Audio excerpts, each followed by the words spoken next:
سیدتنا عائشہ صدیقہ رضی اللہ تعالی عنہ روایت فرماتی ہیں، میں نے اپنے سرتاج صاحب معراج صلی اللہ تعالی علیہ وآلہ وسلم کی خدمت بابرکت میں عرض کی، یا رسول اللہ عز و جل صلی اللہ تعالی علیہ وآلہ وسلم، اگر مجھے شب قدر کا علم ہو جائے تو کیا پڑھوں؟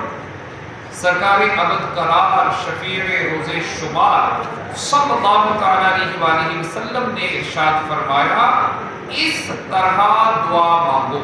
کیسے؟ اللہم انکا عفو تحب العفو فاعف عنی، یعنی اے اللہ عز و جل، بے شک تو معاف فرمانے والا ہے اور معافی دینے کو پسند بھی کرتا ہے، لہذا مجھے بھی معاف فرما دے۔ صلو علی الحبیب صلی اللہ علیہ وسلم۔